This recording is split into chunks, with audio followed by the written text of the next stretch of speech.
Frequency setting feels like a cheat code for manifestation. One example of that is I finally secured the biggest contract I've ever had as a business owner. All of a sudden they were like, cool, we're ready to go. We want to sign this. Here's the first payment.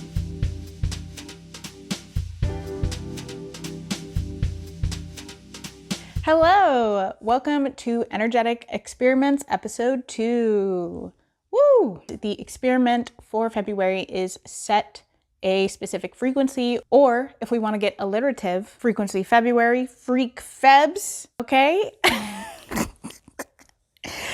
I'm in a silly, goofy mood, and that's how this portion of the video is gonna feel. All right, let's first unpack what does it mean to set a specific frequency. This is a practice that I learned from Xenia Varai of Myths of Creation.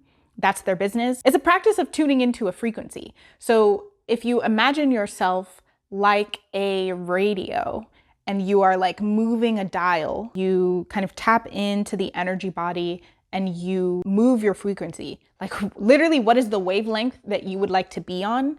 And then determining a phrase or some kind of semi-tangible thing that you can lock into to signify the frequency that you've chosen. So what you're doing is you're tuning your wavelength, you're tuning your frequency to the energy that you would like to put forth in the world and or receive from the world. That is the practice of setting your frequency. All right, let's talk about the purpose behind this task, setting the frequency. The reason why I chose this as one of the 12 is because setting the frequency to me feels a lot like playing with shape. Like, what shape do I want to be? Who do I want to be? How do I want to move in this world?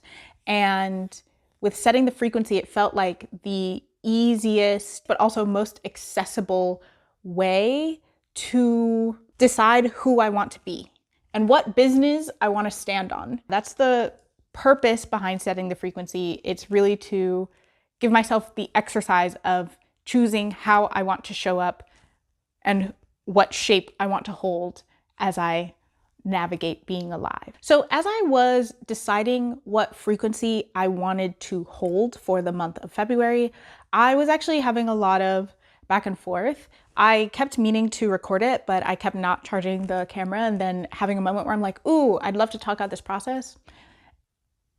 It just didn't happen, okay? So I'm just gonna talk you through the journey I went on. First, I was thinking that I wanna do a frequency based on or directed at being a business owner.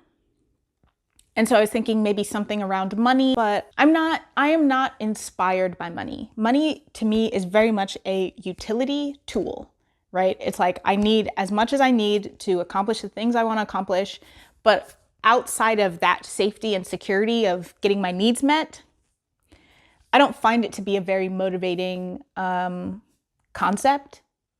So I kind of nixed all things that would be directed about or oriented around money. The successful business owner thing I played with because I was like, okay, what does that mean to me? And this is really important. You need to define your terms. I've talked about this a lot, but it's useful to define your terms and to keep asking, what does that really mean? Or why do I want this thing until you get somewhere? So I use a combination of asking the question, why do I want this? What do I think I'm going to get from it? That kind of thing. Just asking that until I got somewhere. And then I also, because of divine timing, formerly P the Fairy, now I think Realization by P, they have a tool called the Refiner that is meant to help you really clarify your desires. And so they opened it up to the public to be free for a week. And I was like, perfect, dude.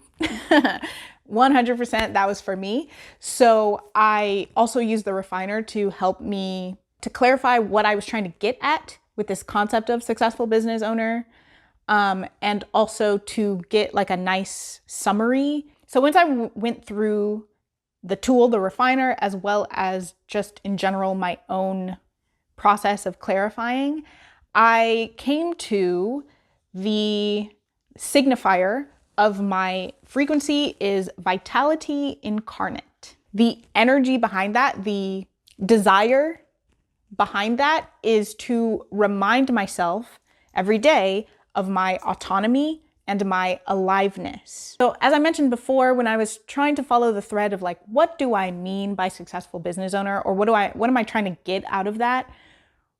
What I really was looking at is I wanted an abundance of autonomy and I wanted creative stimulation. Right now, like literally at the moment of recording this, I am underemployed. So the creative stimulation is obviously connected to vitality, but what I realized when I was like asking myself, okay, what do I get out of creative stimulation? Like, what are you really looking for? What I want is to feel alive, like a really like, I don't know exactly how to explain it, but there is this sensation that I have felt for like small pockets of time where I just feel like I am a sun, like quite literally, I am a sun or I'm a universe existing in a body. And I want to feel that intentionally. Like I want to set myself up to feel that. That energy has always lent itself to more creativity as well. So yes, there's more creative production, but that's not necessarily what I'm looking for. What I'm looking for is just the way that it feels to be in the pocket of creativity. The autonomy piece, that is just reminding me of choice. Like that is reminding me that I have a lot of options. And I am aware that not everybody does, like not everybody has as many options as I do, or not everybody has options that feel good to them. But I do. I have a lot of privilege. And I feel like sometimes, especially obviously with the state of the world, I think sometimes it's easy for me to despair and to kind of give away my autonomy as a means of like commiserating with how broken a lot of systems are, but it's not actually useful to anybody. And that's something that I'm conscious of and changing in other parts of my life anyways, but I do feel like specifically in the context of business, I am often giving away power, giving away autonomy as if that helps anybody else. It doesn't. It's not very useful to anybody, and certainly not to my pockets, which do need some help right now. So those are the two underlying desires behind vitality incarnate. I know that when I'm in the pocket of my creativity, I feel incredibly alive.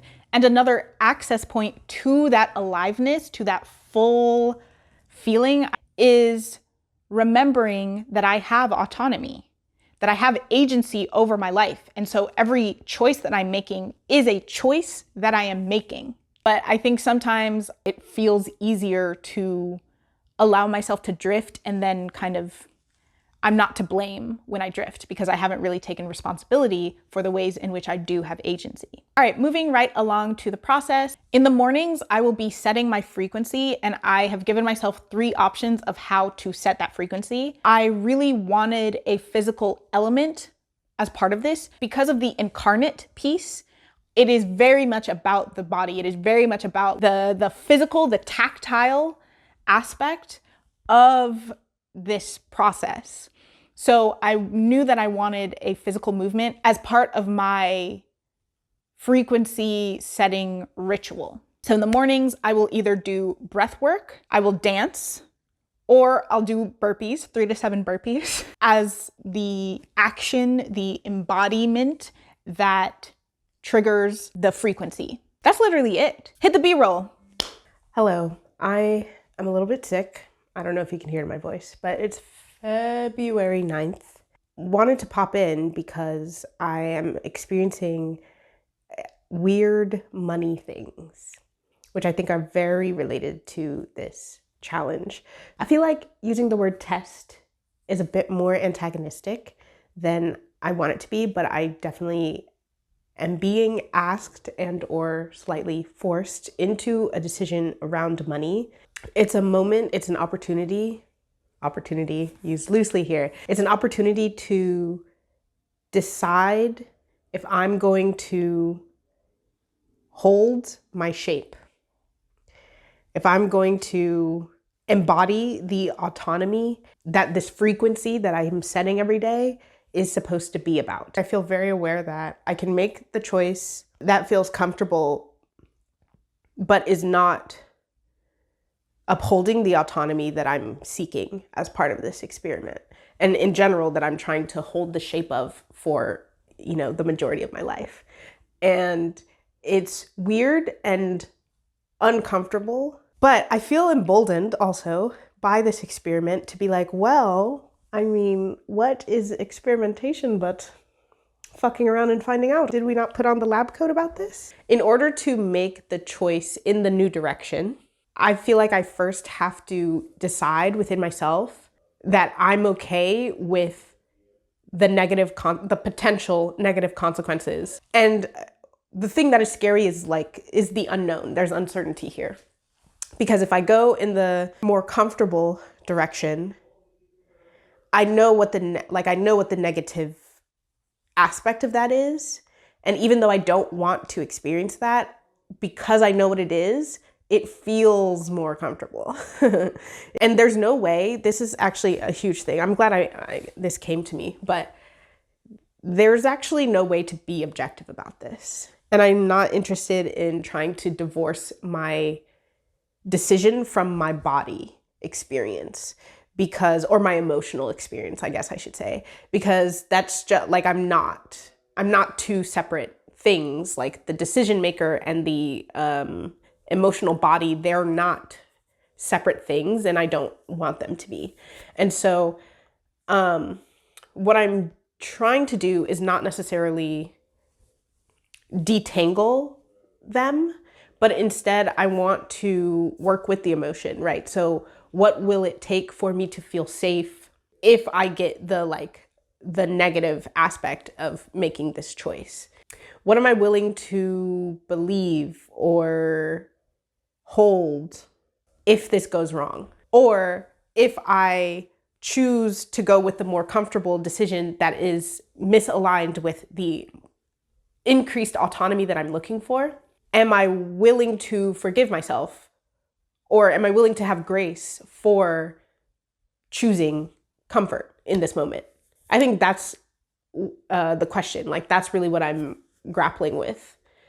Because I personally tend to make a decision before I'm ready to enact that decision.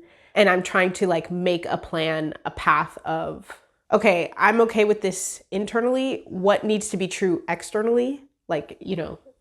How does my money need to look for me to feel comfortable enacting the decision that I know I want to make? Hello. 2 orders of business today. First, I wanted to say a very heartfelt thank you for the support on my last video, Praying 5 Times a Day, which was also the first video in this energetic experiments series.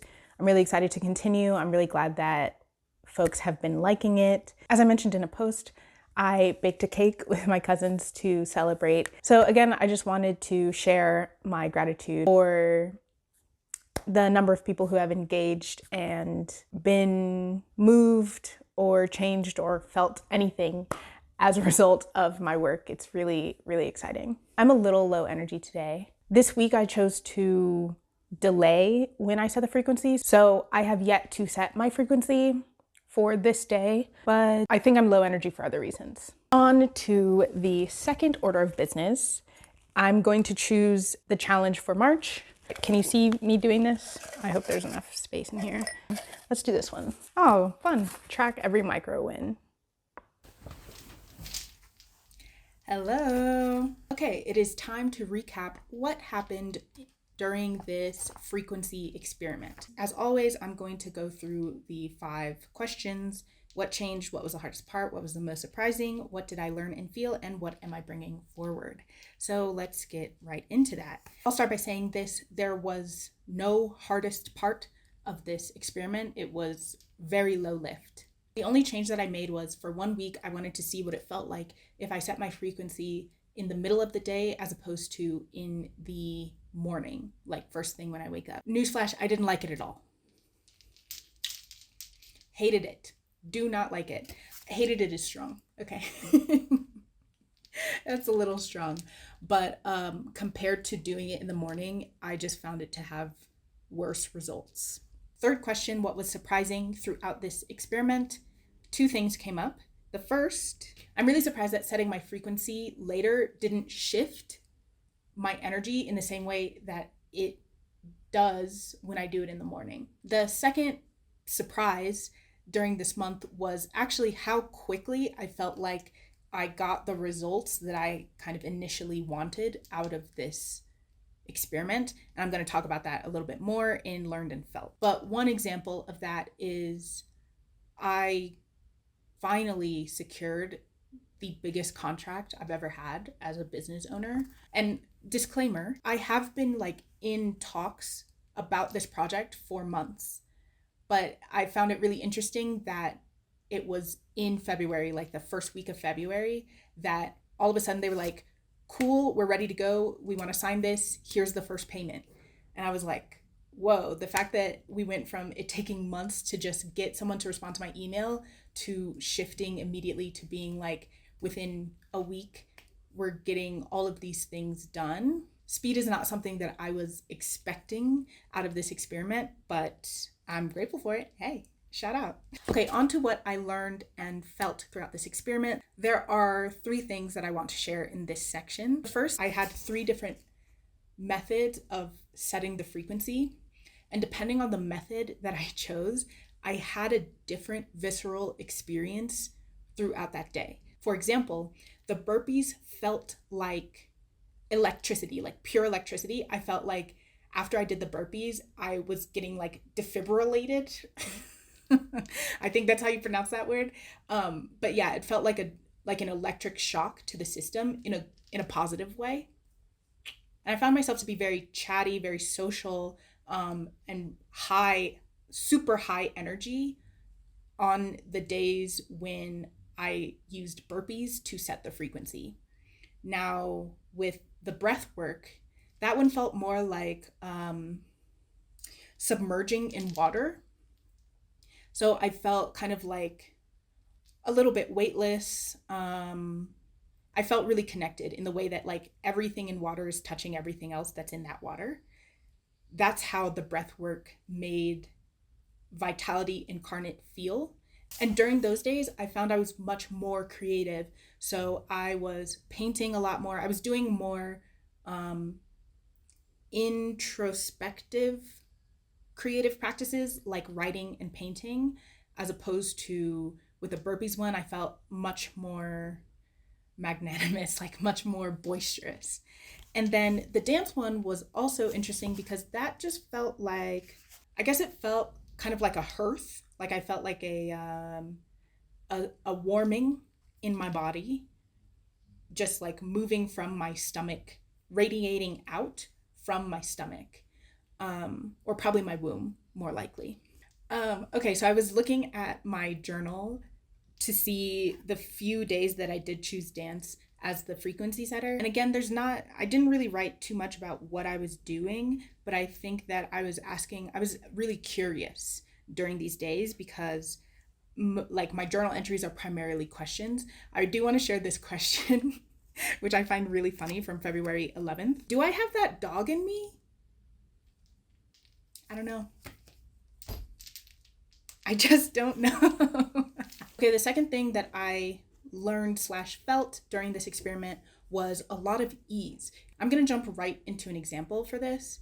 Regarding that same contract, what happened was I sent a follow-up email, and then from that email, everything kind of moved very quickly. But I remember as I was writing the email, I read over it many times. I sent it to my mom and I asked her to read it over, and I was like, ooh, do I want to use an M dash? Do I want a period?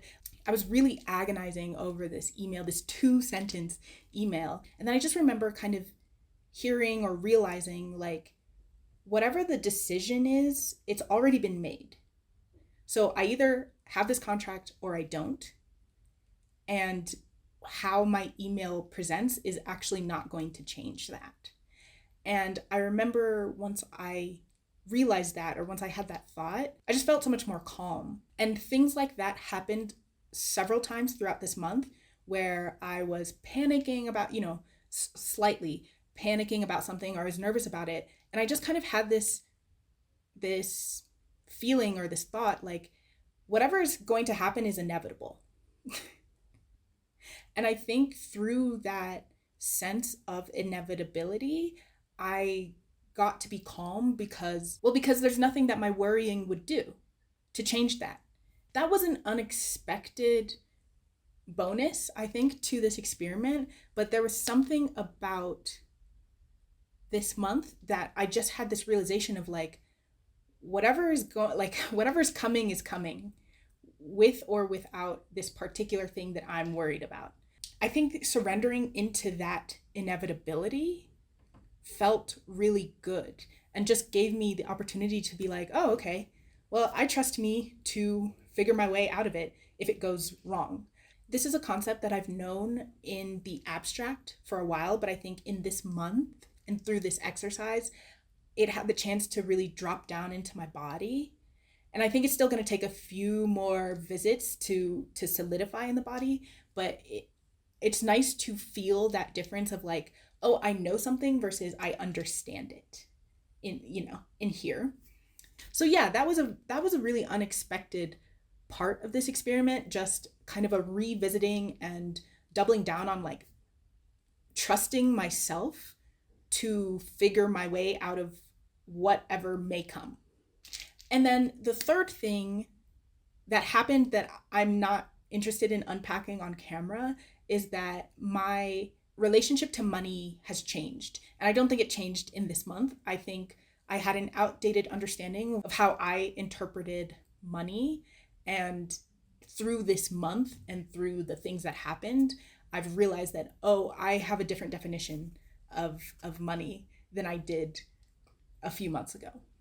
And yeah, that's interesting because easy to kind of blame yourself for being wrong about something, when in reality, it's like we're changing beings. So of course, my definition of money has evolved. And actually, I'm really excited about the fact that I'm documenting these experiments, because even at the top of the month, or like actually it was end of January, when I had stated my definition of money, to now realizing that it's different than what I thought it was literally 28 days ago. Really cool actually to have an archive of my development, of my change and growth.